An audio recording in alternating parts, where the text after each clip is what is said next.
please welcome Courtney Moriarty from the Vobel team, who's going to be presenting today. Take it away, Courtney. Hi, everybody. Thank you so much for joining today. I'm Courtney Moriarty from Mobile PEX. Today, we're going to talk about a simple but powerful shift in how to think about catalog tracking. Instead of trying to find every use of your music across the internet, how do you focus your efforts on the places where real money is actually being generated so you can claim more, license more, and recover more revenue? So this is about moving from volume-driven thinking to value-driven thinking.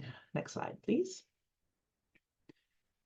All right. So at Mobile and PEX, we build music recognition technology that makes it possible to track content across the internet at massive scale. PEX was acquired by Vobel back in April, and today PEX remains the dedicated music software division within Vobel. So when you hear PEX, think music-focused product. When you hear Vobel, think global scale content protection and media technology.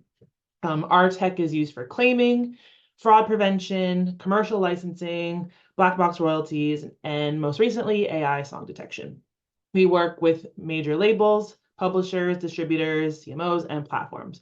But we also work extensively with independent rights holders because a lot of missed revenue lives in independent catalogs. Everything you'll see today is grounded in real data from real catalogs. Next slide, please.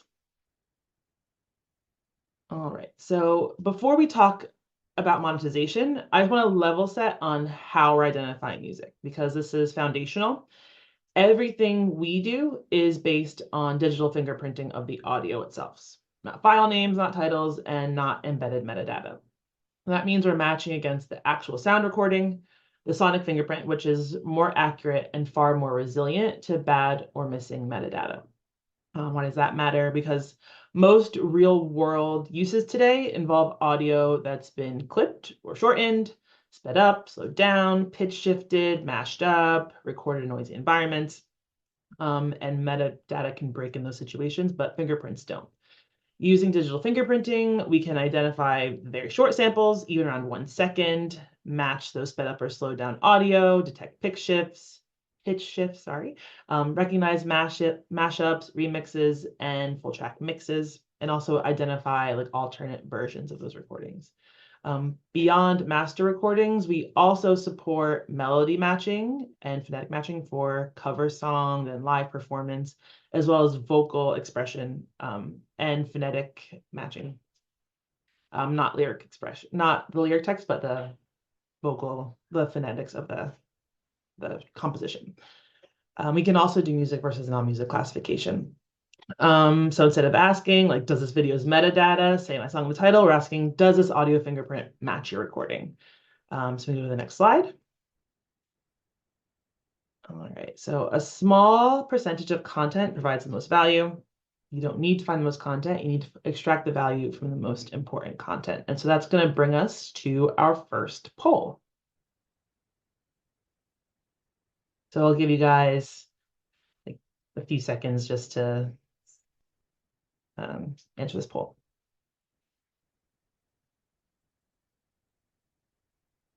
And I can't really see who's answering, so I might rely on you guys from Music Biz to let us know when we've got enough answers. We are already past 25. We're approaching 30. Thank you, folks, for responding very quickly. Great. Awesome. Let's see those results. Can't wait. All right. So it looks like most of you said black box royalties, followed by social media and international platforms. So that's great to see. Obviously, the black box is it's black box, right? We don't know. It's hard to know what's in there. So we're going to be getting to the black box at the end. So make sure you stick around. Thank you, everyone, for answering those polls. All right, so we're going to start with the high value channels and kind of explaining what that is. So when we say high value channels, we're talking about places where monetization infrastructure already exists or where the licensing leverage exists. So this includes verified users on major social platforms, which we'll get to a little bit later. I'll get to defining that a bit more. in further slides. Commercial brand accounts on social media, like S&P 500 brands, influencers with real reach. So obviously there's tons of like micro influencers all over the place. But we're talking right now about influencers that have massive followings. And we also have the top DSPs and the black boxes that you've all mentioned, that almost half of you have mentioned, that you see as the biggest opportunity for missed revenue. So these are the environments where a small number of uses can generate outsized revenue. Next slide, Jenny.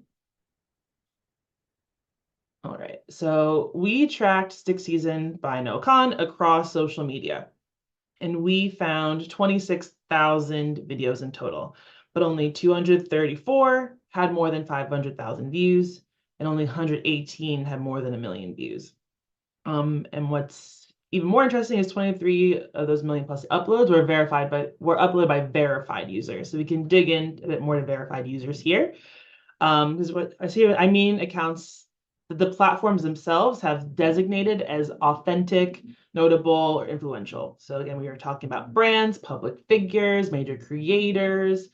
These accounts with the blue check marks, they often have elevated distribution.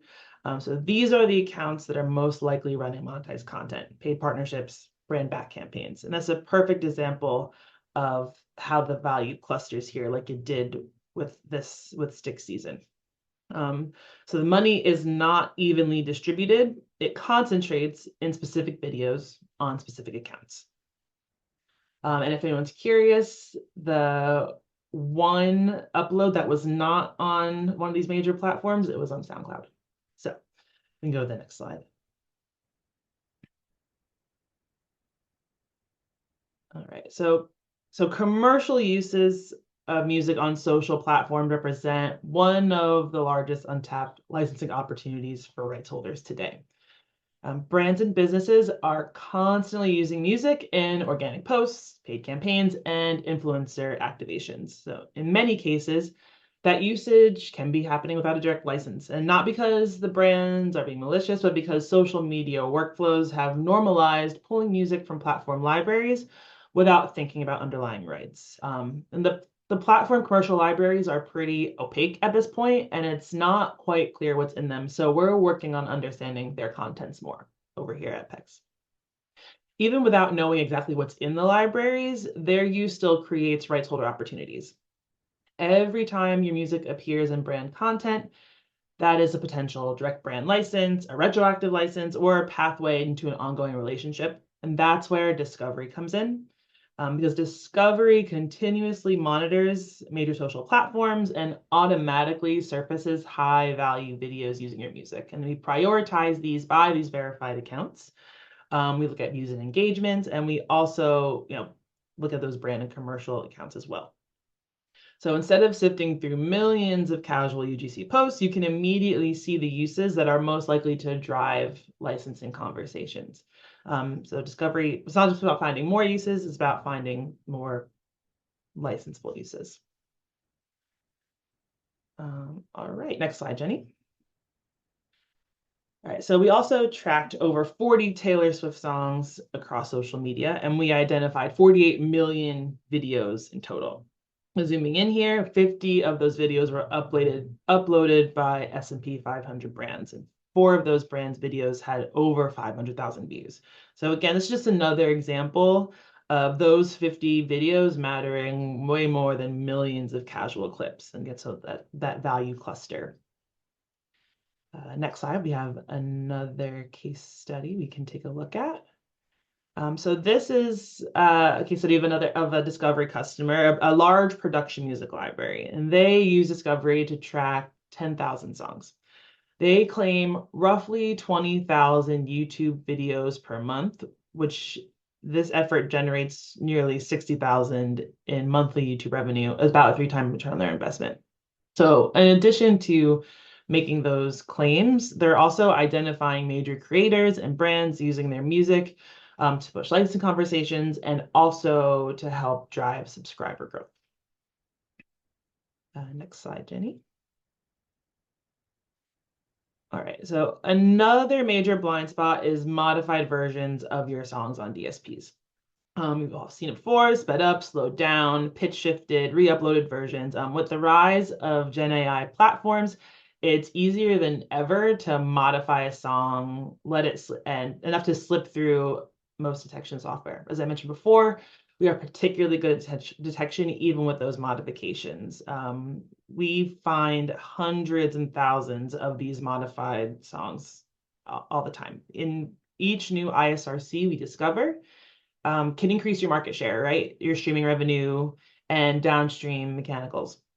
Whether it's for fraud prevention or remuneration, you need visibility into every commercial distribution of your music, which is where the PEC search registry can come in. Excellent. So when your music, so to recap, when your music is being used in videos that break through the noise, you need to know fast. You need to tell this group about the importance of capitalizing on viral moments, and also you all know how hard that can be. But early claims will capture more revenue, and real-time monitoring allows you to prioritize recent content with views, identify commercial use by major players, discover new ISRCs and distributors that those ISRCs are coming from.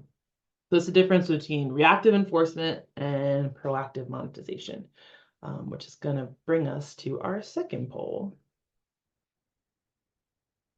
So where do you see the best monetization and claiming capabilities?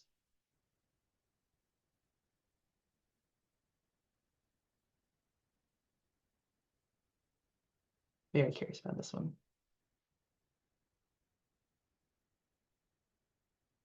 I assume you're all answering just as fast as you did last time. They are speeding in, Courtney.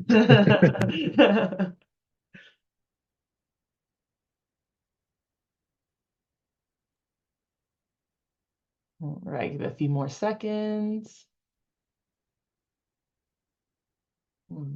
Close responses. All right, looks like we are at a standstill, so I will go ahead and publish this. Awesome. All right, looks like YouTube. So yeah, for most rights holders, YouTube still leads, but social and brand licensing opportunities are growing very quickly. I think we see the most commercial use on Instagram and TikTok, like Reels and TikTok. Thank you guys, that was really interesting. All right, so we can go to the next slide. All right, so now we're talking about the MLC, right? So you guys, at the beginning of this, we learned that a lot of you think that the most missed revenue opportunity exists in the black box. And we work with the MLC. Our proprietary system for finding and matching compositions with recordings is actually leveraged by the MLC already. We're the only ACR partner involved with MLC's supplemental matching network. So we source media files for ISRCs, we match recordings to compositions, and we help clean up broken links within the MLC database. This directly results in more rights holders getting paid for those unclaimed mechanicals. Next slide. All right, so this is another case study here. So an independent publisher that we work with, between 10,000 and 40,000 works, provided just 50 known ISRCs to us. We found almost 2,500 new ISRCs with about 735 of them matching the audio recording exactly, and a little over 1,700 melody or cover matches. So this is a massive expansion in that monetizable inventory, right? 2,500 new ISRCs, nothing to sneeze at, right? Next slide. So, and this kind of is how it works. It's the high level flow. Our process requires very little technical lift for a rights holder, because all we need is one ISRC per composition to do this work. First, we take that ISRC and we use that recording to create a fingerprint. This is our hunter, because we use audio matching to find those modified versions, samples, and other uses of the exact audio.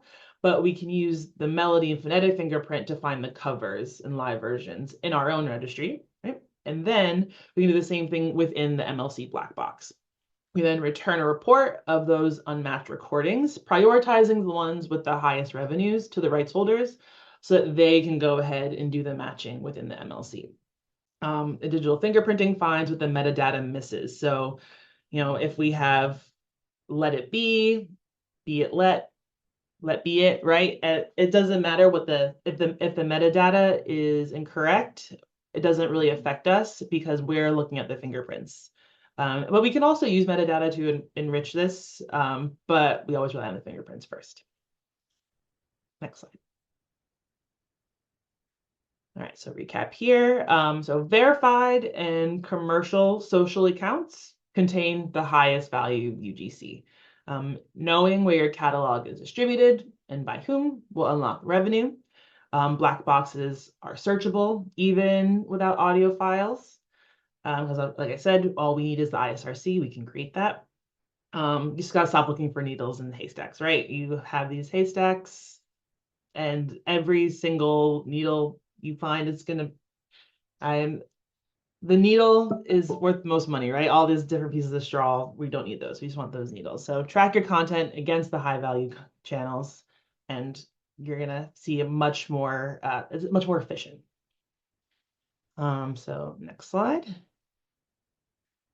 So if you want us to help you with this, getting started is really easy. You can join our registry for free. You can send us some songs. If you want to do a test, you send us the songs. We can give you, to start off, at least a report with some commercial infringement, so you can see what's out there. And if it looks valuable, you can move into discovery for real-time tracking. And you can also work with us on PEC Search and MLC Black Box, all that. So reach out directly to me or through our contact form. I would really love to hear from hopefully all of you, some of you. But yeah, that's it. I hope now we have plenty of time for questions because that's the exciting part. Thank you so much, Courtney and Jenny, for leading today's presentation. Really appreciate you sharing this information with everyone today. Thank you to everyone who participated in our polls. Glad to have an extra layer of interactivity in today's webinar. That was very exciting. We do have a couple of questions coming in, but we've got plenty of time for questions today. So if you've got them, please drop them in the chat or Q&A, and we will pass them on. Michaela in the sorry, I'm butchering your name. I'm so sorry, but somebody in the chat is asking about webinar recording. Yes, this will be available on MusicBiz's website by end of day today. We will share that link in the chat for you in case you want to relive this or share it with a colleague. Our first question comes in from Selena, and she asks, are the high value social uses considered sync, and should they be getting sync rights? I think that really, depends on who's using it, right? Like if you want to talk about commercial use, right? And I think that's definitely a sync, right? Especially if they're advertising a product. You should certainly, the sync, I think you should certainly consider that a sync. And that's what I think a lot of rights holders do, right? As far as these high value uses from influencers who aren't selling a product, that's kind of in a land where it doesn't seem that something that rights holders are touching at the moment. We're focusing mostly on commercial uses and influencers who are working with commercial uses. All right. I don't know if anyone else on the PEX team wants to chime in there. We do have a few other members of the PEX team here. Yeah. Hey, this is Larry. I know a bunch of you. Hello, everybody. Courtney, great job. Thanks.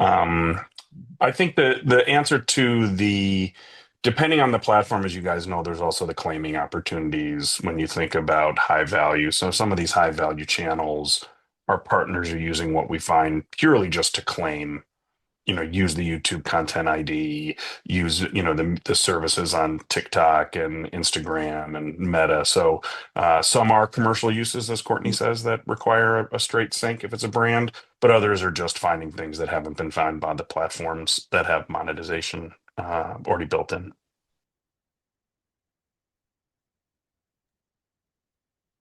Thank you, Courtney and Larry.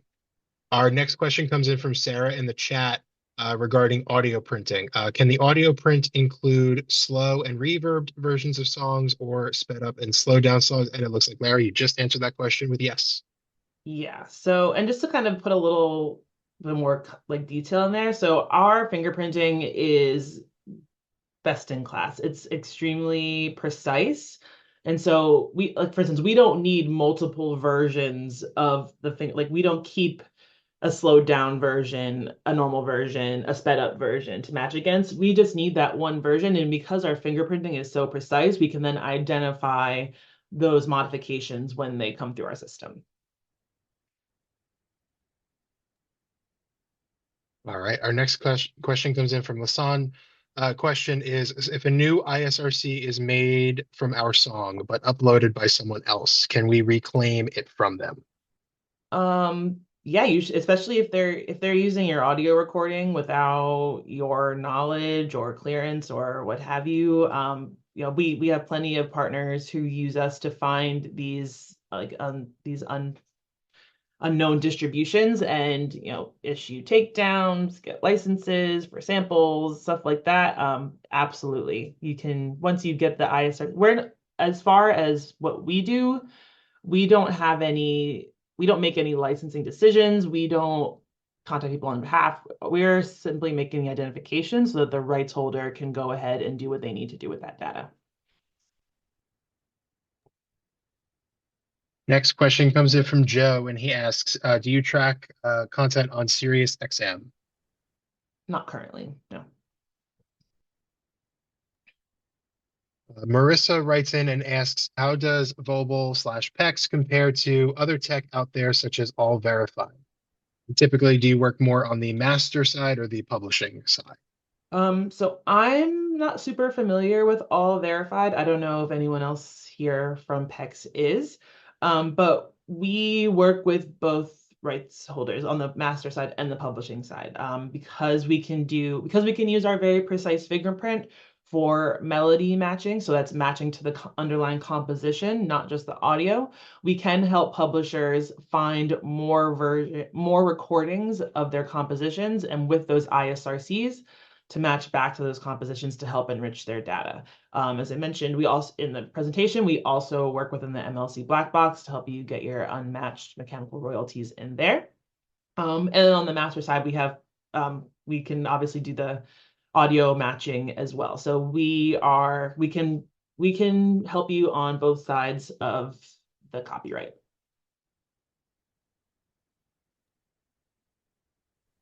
All right. Teddy writes in and asks, what is your process for verifying identified ISRCs to ensure accuracy when using the fingerprinting technology? And Teddy does have a follow-up question, but we will leave it at that first.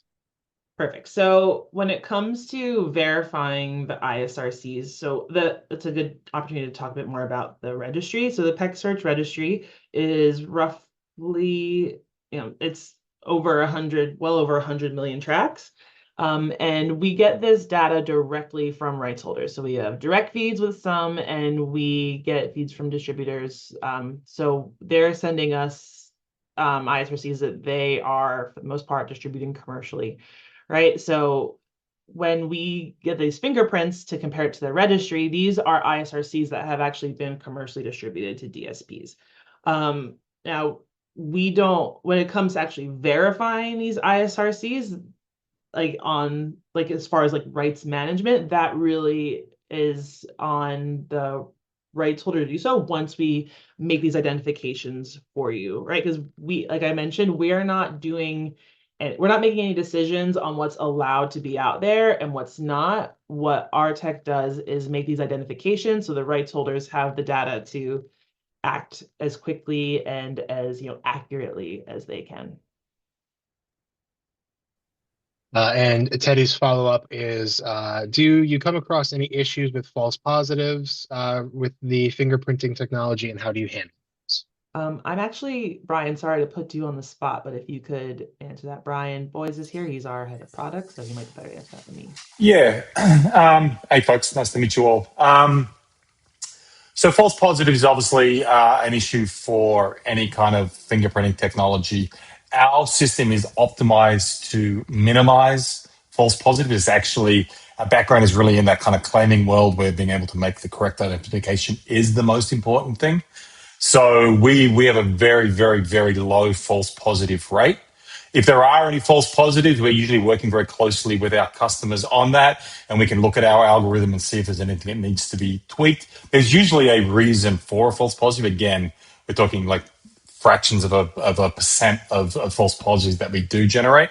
So for us, it's just an ongoing kind of process of kind of continuing to refine our algorithms to make sure we aren't returning any false positives. But that is our kind of gold standard, is to return as many few false positives as possible. And that's something we really kind of build towards.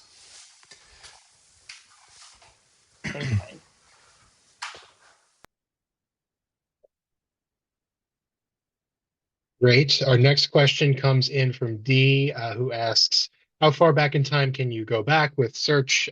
Is there a limit in time, like maximum of 10 years, something like that?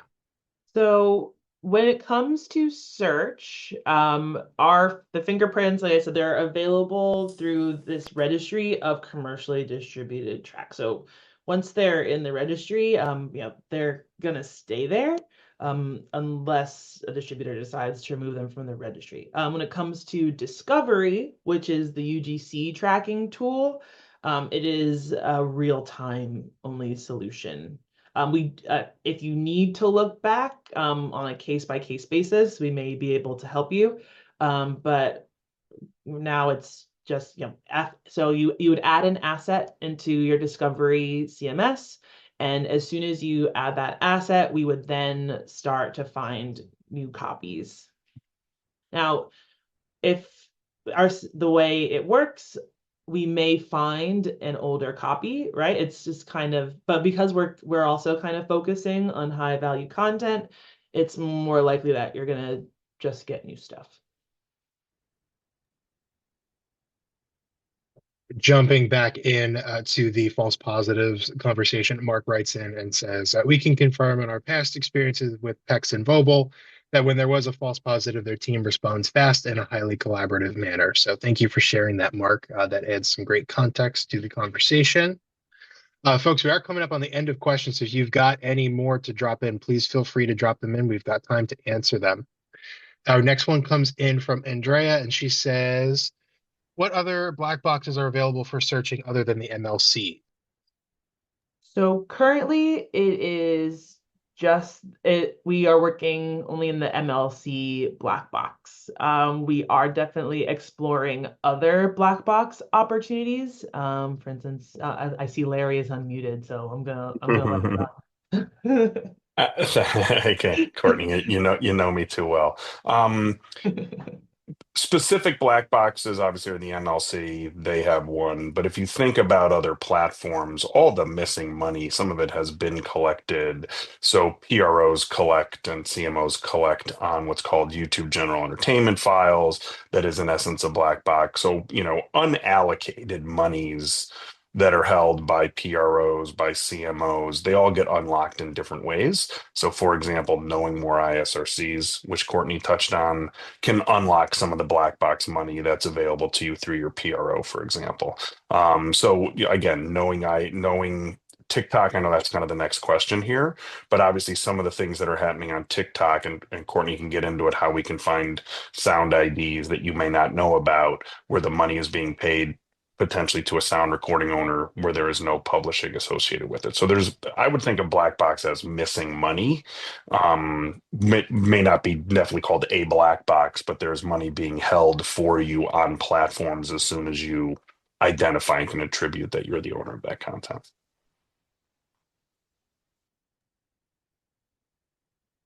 Mentioning TikTok, there's a question that comes in. May or may not be able to answer this, but we will share it with you.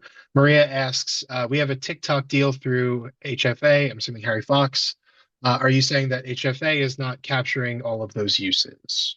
So I can't speak to what the HFA is capturing for anybody. I don't have any insight into that. But what we have seen, especially on TikTok, is there's this concept of the original sound, right? It's really easy for any TikTok user who wants to create a video to use something like CapCut, add their own sound, upload it with their video, and now it's a whole new sound. Now, if they modify it, if they do anything to it that changes that original, audio recording, our testing has shown that TikTok doesn't really seem to catch those. So there are tons of uses of these original sounds, and that's also sometimes where the commercial infringement can happen, because they're, they're getting access to sounds that aren't necessarily official, but they're still a popular sound just because someone made their own version of it and used it.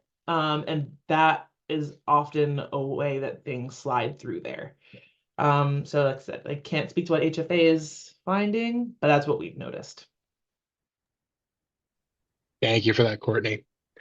David writes in and asks, does Vobel require linking in any way with our PRO for validation of ownership per song owned after the IRSC match? ISRC. Sorry. Yeah, so we're not linking with the PROs, like we're not connected that way.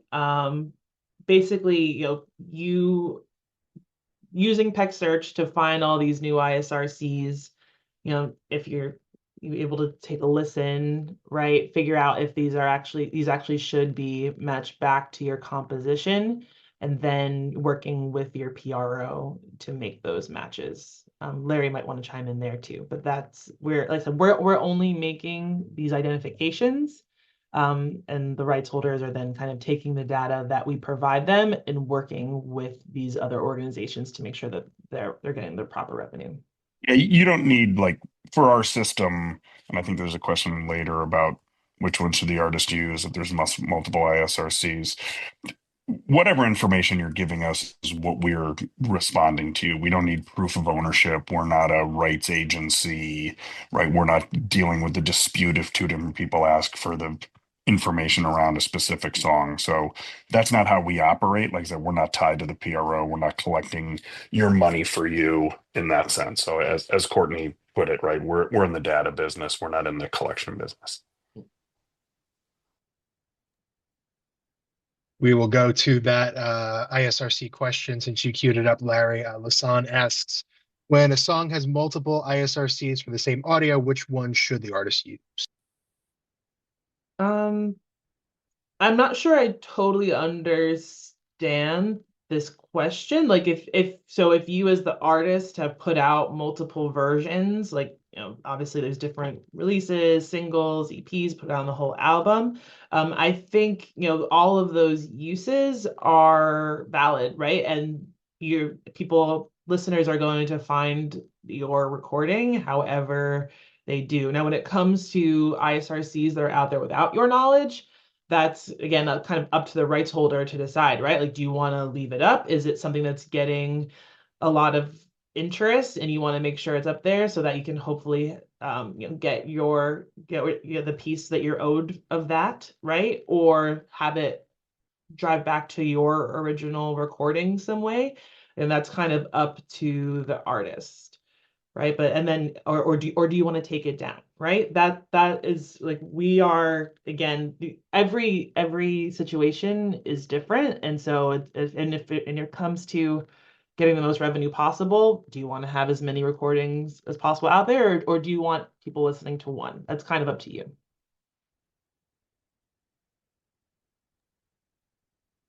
I hope that answers the question.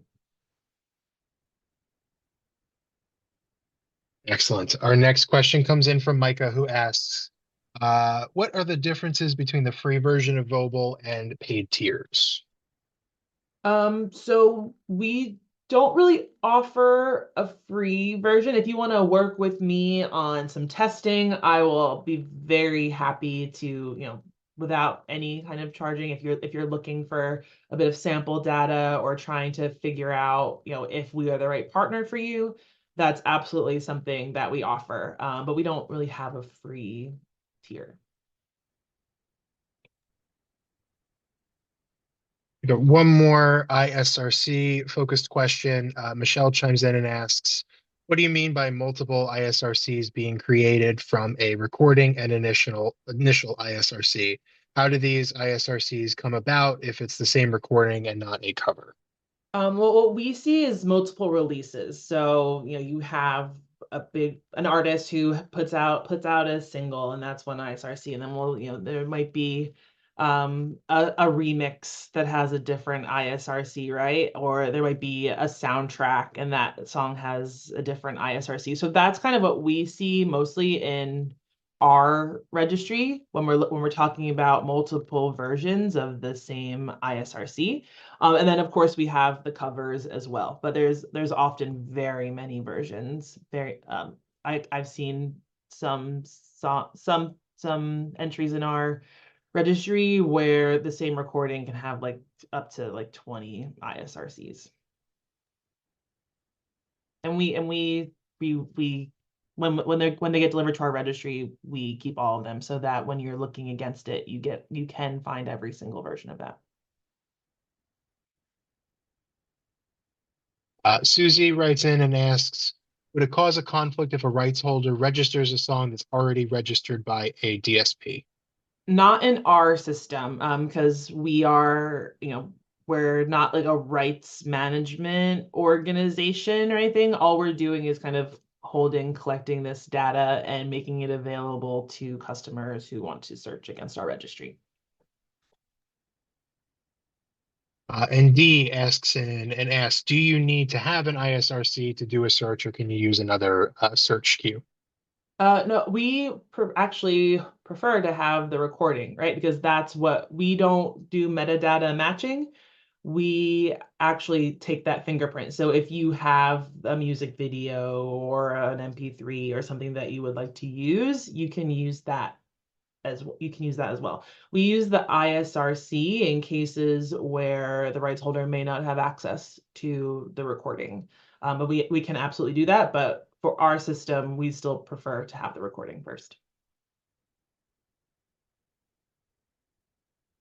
Great. Thank you, Courtney. That takes us to the end of Q&A, unless there's any other additional questions. But I want to just say thank you to Courtney, to Jenny, to Larry, everybody from the Vobile team for being here today and presenting. Really appreciate your time and sharing everything with our folks today. And thank you, everyone, for being in attendance today. Really grateful to have you all here. And thank you for the lively Q&A as well. Yes, thank you, everyone. That was awesome. I hope to hear from you all again. I hope you have a great day. Thank you, Music Biz.